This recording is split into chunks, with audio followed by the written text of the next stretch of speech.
Kasi hindi natin nakikita na tayo pala yung may problema or tayo pala yung may kulang.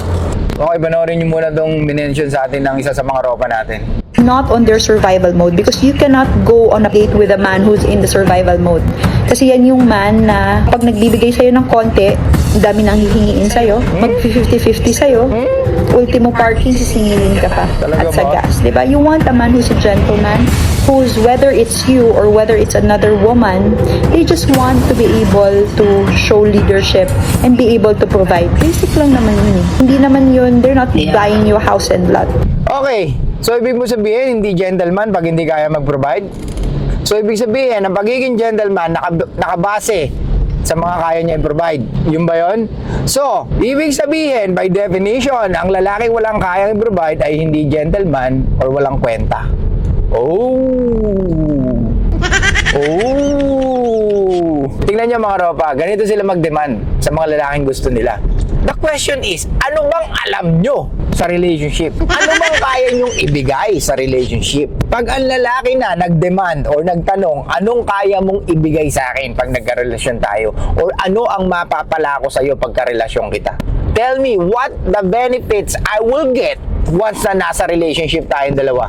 At ito pa, kung basic lang naman pala yung pag-provide ng isang lalaki pagdating sa inyo, how about this? May alam ba kayong basic na kaya nyong gawin? Like, kaya nyo bang maglaba? Kaya nyo bang magluto? Kaya nyo bang maglinis ng bahay? May alam ba kayo sa pamamahay para pagsilbihan yung lalaki na gusto nyong magbigay ng basic things sa inyo? And I don't think na yung mga lalaki na nasa survival mode ay magde-demand ng 50-50 sa inyo. Actually, sa inyo nga nang galing yung salitang 50-50. Ang lalaki, bata pa lang, binibuild na yan ng kanyang mga magulang or ng society na dapat may ma-provide ka. Na kahit walang matira sa'yo, kailangan ibigay mo, ropa. Ganyan tayo tinuruan ng mga taong nakapaligid sa atin, ng society, ng mundong ito, na pag lalaki ka, kailangan meron ka na po-provide. Dahil hindi ka mamahalin ng babaeng gusto mo kahit gaano ka kagwapo, gaano ka katangkad, gaano kaganda ang katawan mo, kung wala kang kayang i-provide. Pwedeng hindi ka rin niya tuluyan, ropa. Pwedeng yung babaeng gusto mo mapunta rin sa iba.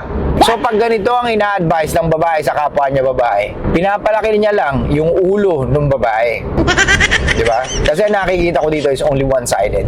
Ang gusto ng mga karamihang babae, makahanap sila ng lalaki na magpo-provide sa kanila. Tama? But the question is, what can you bring to the fucking table? O may mga babae, sasabihin, I'm the fucking table. Okay, anong kaya mong gawin?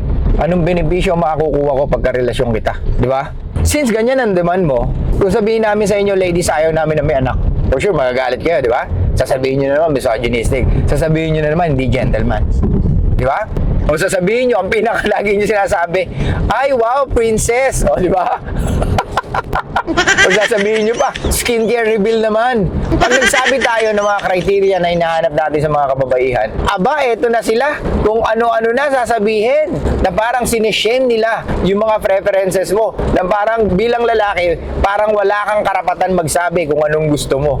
Di ba? Isa-shame talaga nila yon. Sasabihin na, napaka-misogynistic mo, porket may anak, ayaw mo.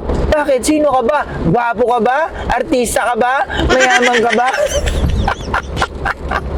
Bawal magkaroon ng preferences pag lalaki, ropa. Kaya ingat-ingat sa pagsasalita dahil ang mga babae these days are very combative, di ba? Very delusional. Very entitled. Nakakala nila they deserve fucking more. The question is, why you deserve more? Diba? Paano mo nasabi na you deserve more dahil babae ka? At paano mo masasabi na ang lalaking nasa survival mode ay magiging pabigat sa'yo? Diba? Mahirap sabihin na ang lalaking nasa survival mode magiging pabigat sa buhay ng isang babae. Kasi may mga babae rin naman na willing makipag-date sa mga lalaki na talagang wala pa. Pero once na nakikita niya yung potential or na-stimulate nitong lalaki na to, yung emotions niya, willing ang mga babae makipag-date sa mga ganong lalaki. Oh, Kaya hindi mo pwedeng sabihin na yung mga ganyang lalaki darating sa point na baka pati panggas hingin pa sa'yo or baka sabihin niya 50-50 kayo. That's very stupid naman, di ba? I don't think na ang lalaki gagawin yung mga ganong bagay. And I don't think yung mga ganong lalaki gugustuhin na makipag 50-50 sa inyo. Karamihan ng lalaki or majority ng mga lalaki ni-raise kung paano mag-provide. Sinasabihan sila ng tatay niya, ng magulang niya na dapat paglaki mo, ganito ka, ganyan ka. Dahil pag wala kang kayang i-provide, pwedeng hindi mo makilala yung babae na gusto mo at wala kang halaga sa mundong ito. Pero sige, preference nyo yan. Huwag kayong makipag-date sa lalaking walang trabaho o yung mga lalaki nasa survival mode. Kasi syempre, hindi niya mabibigay yung mga pangangailangan nyo.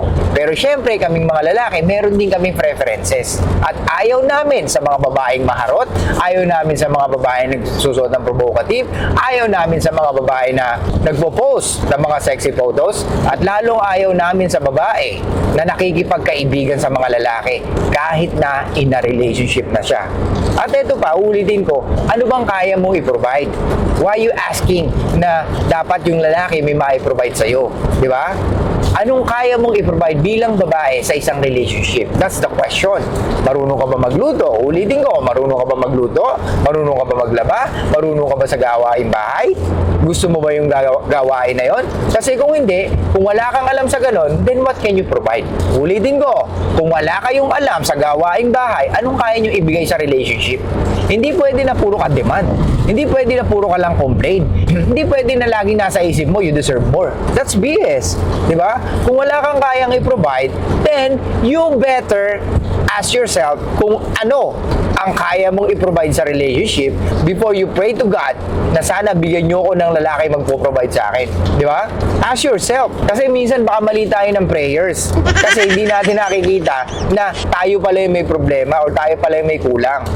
Diba? Ayun nga pala, no, wala akong alam sa gawain bahay, hindi ako marunong magluto, hindi ako marunong maglaba. Lagi pa akong combative. Feeling ko sa sarili ko, I deserve more lang. Diba? Naniniwala ako na strong independent ako. Oh, tingin mo pag strong independent, you deserve a man? You don't need a man. Diba? Ladies, most of you na feeling nyo or tingin nyo strong independent kayo, hindi nyo kailangan ng lalaki. Ang kailangan nyo is maging feminine kayo. What? Okay? So mga ropa, ulitin ko, huwag kayong makikipag-date sa mga babae na feeling nila they deserve more. Huwag kayong makikipag-date sa mga ganung babae na ang akala nila, pag lalaki ka, dapat meron kang maipoprovide agad sa kanila. Ano yun? Tapos pag nagbigay ka ng preferences, misogynistic ka. Pag sinabi mo yung mga ayaw mo, controlling ka. Pag binabawalan ka, sabi mo, toxic ka. Di ba? Huwag kayo bibili ng mga ganung babae, mga ropa. Women empowerment, di ba? So magbibigay talaga yan ng mga advice na sila lang yung makikinabang talaga. Okay? So guys, thank you so much. I'll see you guys next time. Show love, peace out, and be packing mysterious, mga ropa.